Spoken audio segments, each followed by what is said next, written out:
اولین بار در جمهوری خودمختار کریمه اوکراین دیده شد. سال 1944. نوعی بیماری که به دلیل بروز خونریزی در فرد قربانی به تب خونریزی دهنده شهرت یافت. 12 سال بعد در آفریقا و در کشور کنگو دیده شد. از این رو نام بیماری را تب خونریزی دهنده کریمه کنگو گذاشتند. حالا چند سالی است که با شروع فصل گرما، یعنی از اواخر بهار تا پایان تابستان، درست زمانی که کنه ها رشد کرده و بالغ می شوند، بیماری تب کریمه کنگو در ایران هم دیده شده و تعدادی قربانی هم گرفته است. این بیماری به قدری مخوف و خطرناک است که پس از مرگ جسد این چنین دفن می شود، پوشیده در وکیوم و تابوت پرس شده و تدفین در عمق 3 متری با شفته آهک و خاک.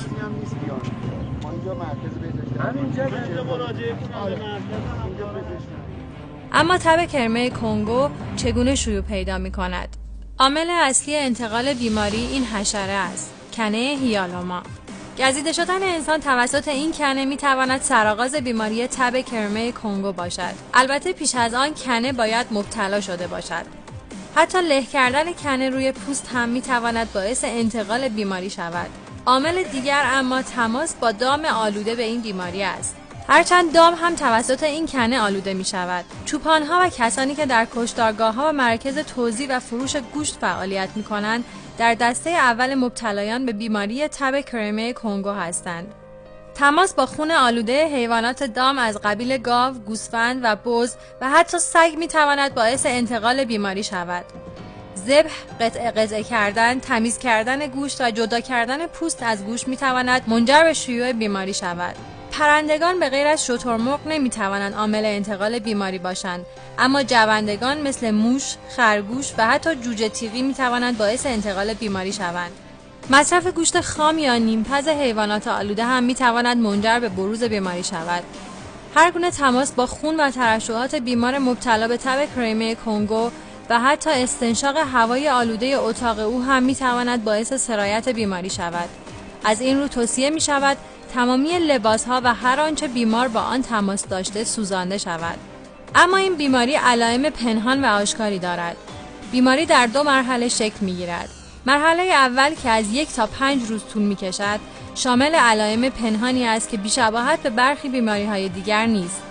تب، ضعف، سردرد شدید، لرز، درد شدید در ناحیه پشت، کمردرد و پادرد، گیجی، کوفتگی و بی‌اشتهایی، تهوع و استفراغ بدون ارتباط با غذا خوردن، اسهال و درد شکم از جمله این علائم است.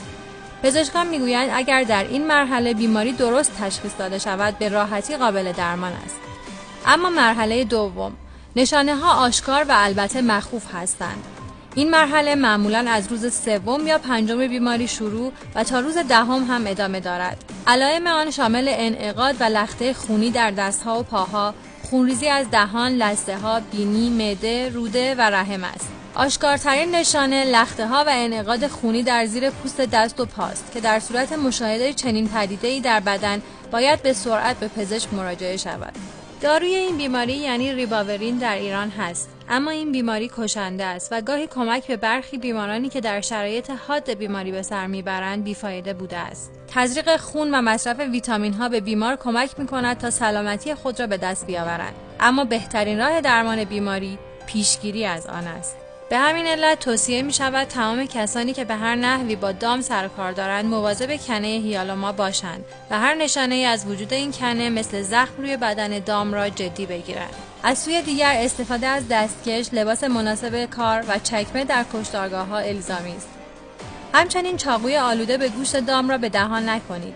گوشت و دام را از مکان‌های مورد تایید دامپزشکی تهیه کنید. گوسفند و گاو را حتی برای مراسم نذری فقط در کشتارگاه ذبح کنید. اگر روی بدن دام خود کنه دیدید، هرگز با دست آن را جدا نکنید و از همه مهمتر بدانید که بیماری تب کریمه کنگو در دام هیچ علائمی ندارد. پس از سلامت دام خود مطمئن نباشید و آن را مورد بررسی قرار دهید. گوشت دام را حتما مغز پخت میل کنید. پیش از پخت گوشت را به مدت 24 ساعت در سردخانه یا یخچال نگه دارید و جداً از مصرف خام جگر یا دیگر بخش‌های گوشت پرهیز کنید. تب کریمه کنگو در فصل بهار و تابستان رخ می‌دهد و با آغاز فصل پاییز کم کم از بین می‌رود. در این مدت از نگهداری بیمورد دام در خانه و حتی حیوانات جونده خانگی مثل موشها خودداری کنید.